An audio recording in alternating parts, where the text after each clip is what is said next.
So the big question is, you've decided that you need a CRM in your business, or a CMS, or a project management system. You've decided you need to get a bit more rigour around the way that you onboard your clients. But how do you start to go about that? Yeah, it's a pretty overwhelming task. You don't know where to start. You don't know what steps to take. So my name's Sarah. My business is Keyboard Smash. And this is exactly what I help people with. I help people to overcome the overwhelm, to bring in a sensible, organised, robust, streamlined onboarding customer journey system. And often this is always around a bit of software, something like a CRM or a CMS or a project management system, whatever you want to call this. But we're looking for a bit of software. Yeah, that's the sort of thing we end up going to our audience with. So I think that's what people always do first. They always just go to their network or go to their colleagues, go to their clients, and they ask what systems those people are using. It's not that I don't think the recommendations are a good thing, it's just that I don't think that it's the first place you should start. So I always recommend, and the way that I work is undertake steps before I would go to the market and ask for recommendations. And for goodness sake, don't go to Google and ask them what the best CRM system is, because that will just overwhelm you and probably put you off the task altogether. So the first step that I think that you need to do is to map out your customer journey, because unless you understand the interactions that you have with all of your clients, you won't understand what that software needs to do for you. So when I say map the customer journey, we're talking about looking at all of the touch points that you have with your client throughout their life cycle with you. And you need to get everyone involved from your business. So any freelancers you have, any employees you have, anyone that you use, a VA or a bookkeeper, everyone needs to put in to where the interactions happen, because it's all relevant. Yeah, they all probably have anyone that has a touch point with your clients. And it's important that the way that they work is taken into account when you bring that CRM, or I'm going to call it a CRM for the purpose of this video, when you bring it into your business. So you want to start by mapping that journey. Now this can be quite a long process, kind of gathering all that information. But put it into try and put it into a visual format. So, at the start, say, right, we get a message on LinkedIn. What do we do with that next? We get an email. What happens next? We send them an email. What do we include on that email? We include a call booking link, or we'd like to include a call booking link. What do we do next? We send them this questionnaire. We invoice them 50%, and through the whole journey with them. Okay, so map out that customer journey. Then what you're going to be looking at is getting together a list of features that are really important to you and your business, because every business is slightly different. So some features that are really important to you, that are absolute must-haves, they may not be as important to someone else who gives you a recommendation for software. So you're going to get together a list of absolute must-haves based on your business. And you might, along the way, you then might also have a list of nice-to-haves.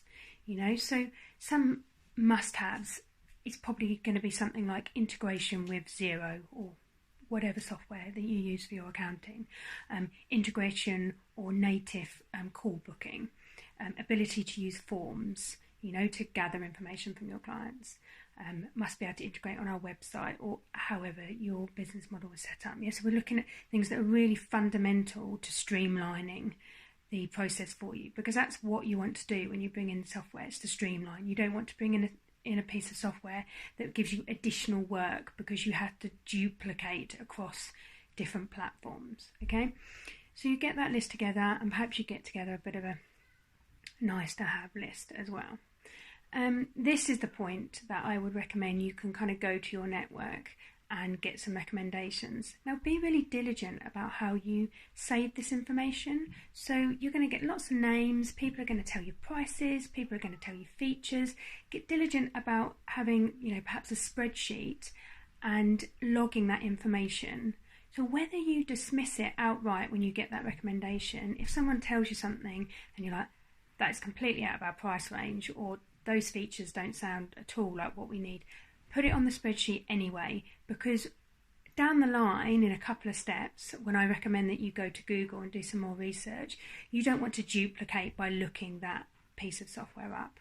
So I'd recommend, don't waste the time there where you're getting all of that information. Put it on the spreadsheet. Have columns for all of the, the advantages, or have columns for the must-haves that you've identified, and tick off whether the recommendations that people give you fulfill those must-haves. Have a column for price. Yeah, you can build on this as it goes along, because there's just going to be lots of names out there, and you just don't want to waste this time where you then want to go back, looking back through your Facebook messages or looking back through your LinkedIn comments to find that information. So be really diligent about getting that information. Then you can go to Google and take a bit of a deeper dive look at whether the pricing is right for you, whether the permission levels are going to be right, whether you as a business owner can set up admin levels and you can invite other people in on lower levels and not have access to absolutely everything. That's a really important feature to look at as part of kind of a growing team. Then when you kind of whittle this down, and maybe you have a short list of 1, 2 or 3, you really need to make sure that you have time to be looking into these software and trialing them in detail, and perhaps not doing a trial simultaneously. Most bits of software will have a 14 or a 30-day free trial.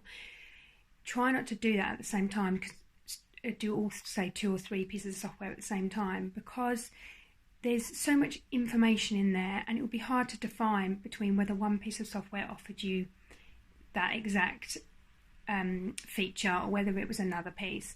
So I know it's going to take longer, but in the long run, you are then going to be clearer about what software can do the most for you. So at this point, I would really recommend organising a call with the help support. And usually this involves a screen share. There's 2 really good reasons for this. Firstly, it'd be a lot quicker for someone to go through on an hour call all of your must-haves. You just have the list there and say, does it do this? How does it do this?